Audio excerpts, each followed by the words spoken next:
Hi there. My name is Lucas Weiss, and I am the host of the Weesesports Quarantine Chronicles. For today's episode, I'm being joined by Elijah Fisher. Elijah is one of the top Canadian basketball prospects in the class of 2023 and is currently a freshman at the Crestwood Preparatory College. In this episode, I chat with Elijah about how he got into basketball, winning CISA and OSB Championships as a freshman, his relationships with Coach Ro Russell and RJ Barrett, as well as how he's staying motivated during the COVID-19 pandemic. If you are an active listener of the Weesports Quarantine Chronicles, make sure to subscribe to my channel at the bottom right hand of your screen. This is episode 8 of the Weesports Quarantine Chronicles. All right, I'm pleased to be joined today by someone that doesn't need much of an introduction in the basketball world here in Canada. He's Elijah Fisher. He's one of the top Canadian basketball prospects in the class of 2023, and he currently attends Crestwood Preparatory College. Elijah, how are you, sir? Thanks so much for coming on. I'm doing well. How are you? I'm good. I mean, taking it day by day with this pandemic, and it just feels so surreal that it was the end of February where I covered you win the CISA championship at Crestwood. And then not only a month later, sports are shut down, basketball is shut down. I'm assuming that you're doing virtual classes. So Yeah. What was that experience like, just to go from a lot of basketball in such a short period of time to then isolating at home? It's a different experience because I'm not really used to just staying at home, not doing nothing. I'm mostly just trying to find something to do, find a workout to do to keep me active and something to keep me busy. Are you starting to get sick of your parents or your siblings? A little. What have you been doing to keep yourself busy? But to keep myself busy, I've been playing like family games like Monopoly, Uno, and then card games, and then just spending time with my family watching movies and things. Have you watched The Last Dance? Yeah, I watched the episode of The Last Dance. I thought it was like very different and very weird the way that they treated Scotty. Oh, interesting. So, like, why do you think it was weird? Just because of the money? Like, just because of just in terms of the contract, or just the fact that he was the second best player? Why do you think they treated him weird? Because in my eyes, in that stage, I felt like he was the second best player, helping to support Michael Jordan, and like he didn't really get the money that he deserved. No, that's true. No, that's very true. Certainly, given that many people thought at that time he was the second best player in the NBA. But Elijah, listen, I'm grateful that you're coming on today and chatting with me, and it was obviously such a pleasure to cover you and Crestwood at the CISA Championship back in February. But maybe we could just start back to when you first started with the game of basketball. Who got you into it, and what were those early moments like? Well, when I first started playing basketball, I was going to my brother's practice, and then this coach saw my younger brother and wanted him to play for the team because he was pretty big. But then my father said, no, he's not the right age, and he pointed to me and said, I'm the right age. And then the coach was out of shock, and he brought me on the team, and then I just started playing basketball from there. Did you have any idols growing up in the game of basketball that you really looked up to? Well, I really looked up to Kevin Durant and Michael Jordan and those type of players, and then my father and then my older brother because of the success that they had and what they were doing. When did you first meet Coach Ro? I met Coach Ro in the summertime of 5th grade, I think. And just describe that early interaction, because this is someone who's had already so much success molding future basketball talent. What was he like in those early conversations? Like, what did you get a sense that he, from him? From my early sense, like at first I thought he was crazy because he talked about how like he can make me the best basketball player to ever be for my age group. And like me coming from a kid, like I didn't even expect to play basketball at all. I just thought that he was crazy, and then look at me now. So then, like, so he makes those statements. Do you then like just say, well, let's just give it a shot and see what happens, or do you just like what then made you want to live up to the expectations that Coach Rowe had for you? I just gave it a shot and kept on going, and I saw that I was really good at it, so I kept on going. He talked earlier when I interviewed him after the season championship. He talked about those early morning practices that you and him used to do. Were those this type of sacrifices that you, looking back, needed to make in order to be at the level that you are now and the trajectory that you're going? I would say yeah, because it showed that I had dedication for the sport, and then I kept on going in the early mornings, and it's just easier for me to get all my hard work done. Were there any times where you just said, I don't want to wake up in the morning, like I don't want to do this? Or like, was it always like you fueled by that passion and desire just to get better? It was always me fueled by the passion to get better at the sport, because I knew that, like, well, once I started doing it, like, I can keep on going and going. And then I had my parents beside me to help support me.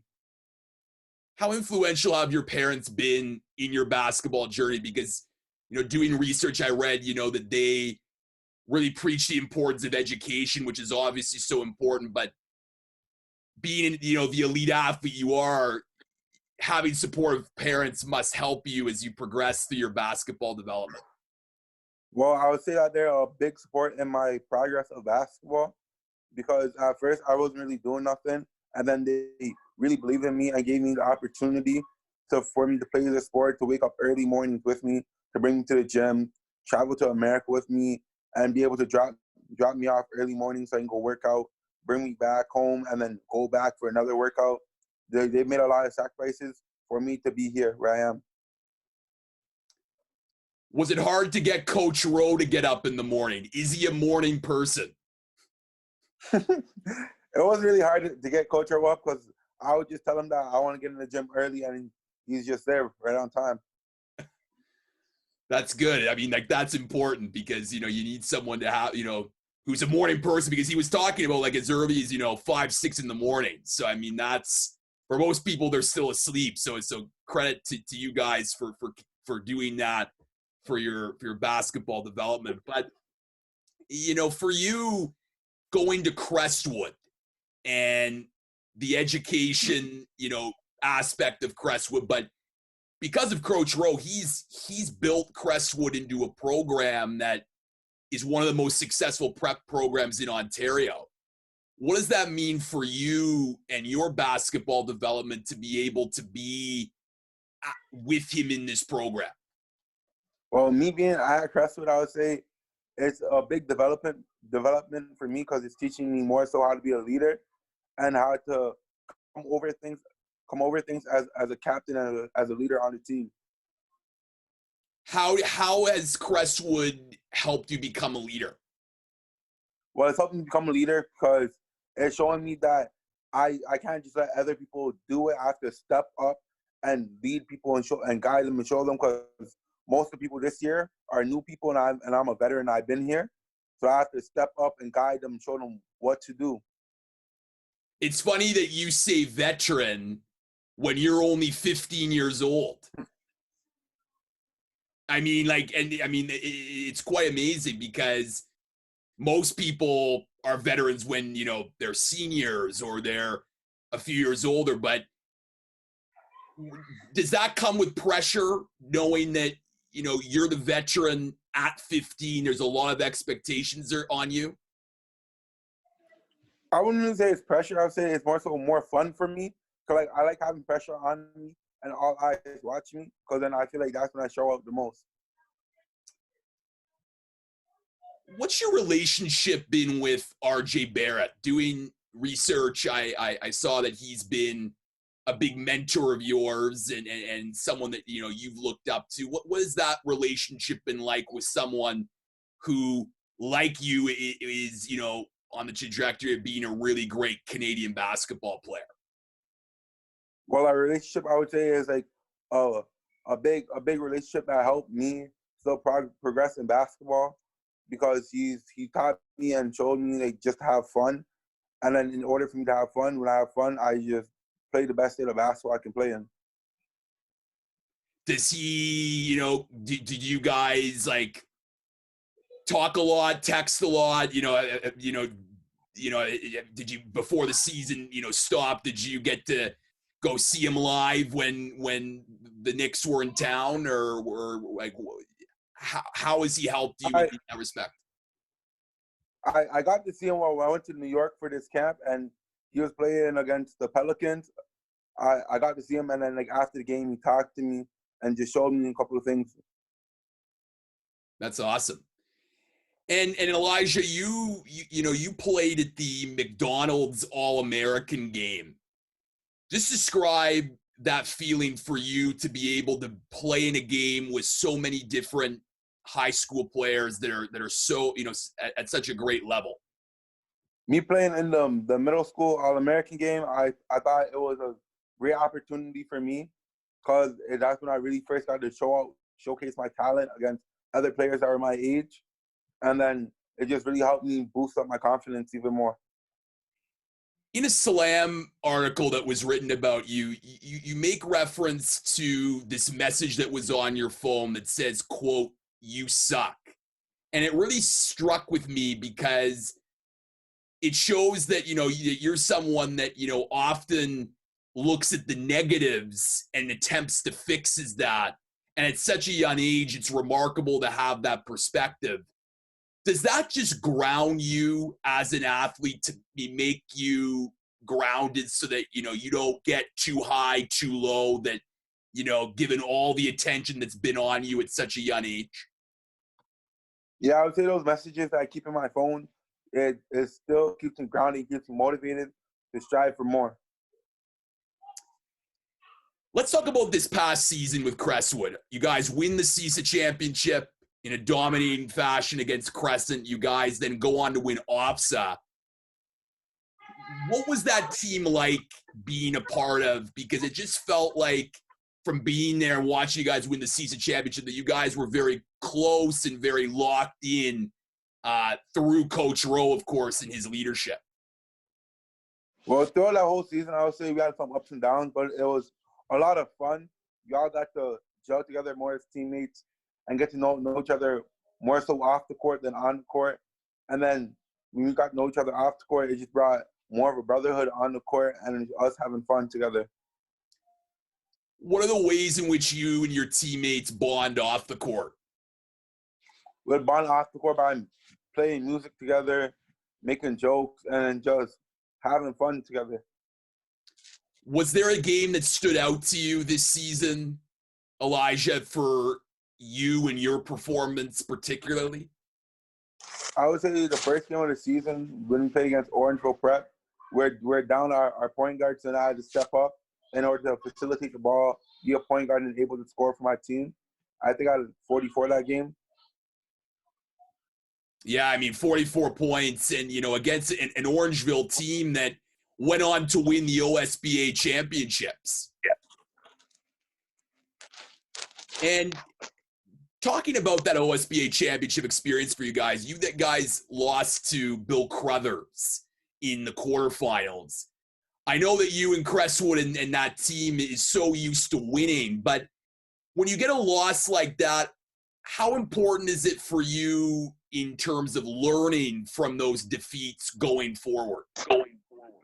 I would say it's a big learning moment for us, so then we can learn for the next time that we need to prep better and have like a better mindset going into the game instead of the mindset that we had last time. So we need to come more prepared and ready. Do you think that you will, if you get back to that point, that having another year under your belt will get you to that level where you can take over games and, help your team at that championship? 100%. I think next year it'll be a different case of a story because I have another year under my belt. There's more so for me to be more of a captain now, to know that I need to take over the game and lead my team to success. Coach Rowe said something to me at the season championship that was really interesting, in that he basically said that, like, you know, you could have gone to another gear in those games. Like, you still played fantastically well on both ends of the floor, but you could have gone to another gear. Do you feel like you can modulate your level depending on, whether it's a regular season game in the CSAs compared to, let's say, the OSBA Championships or OPSA, where you can really lock into a gear where you're showing a lot of fans and scouts and people that your complete level of play? I feel like that. Yes, my gear changes, because I'll go from one gear, and then our team, like in CISA, will be up at like 50, and then Coach will like take me out and just rest me. But in OSBA, I get to showcase like my full set of talents against all my competitions. So I get to show my full talent, skills, and what I've been really working on. So, Elijah, obviously right now it's, we're quarantining, we're isolating and just hoping that sports can resume at some point. What are you doing to stay in that, competitive fitness so that you're ready to go for the next season? Well, to get my competitiveness, I just work out at home, find gyms I can get into and work out, and then just do my push-ups and things, and then just still have that competitive spirit. What are your goals for next season? My goals for next season is to bring our team together more as a brotherhood, because next year we're going to have some new players coming in. So I want to bring them in, welcome them, and then to be able to win CISA, AFSA, and OSBA next year. The triple crown of championships. Yeah. Elijah Fisher, he's one of the top prospects in the class of 2023 in Canada. And Elijah, thank you so much for joining the Weesports Quarantine Chronicles. Thank you for having me.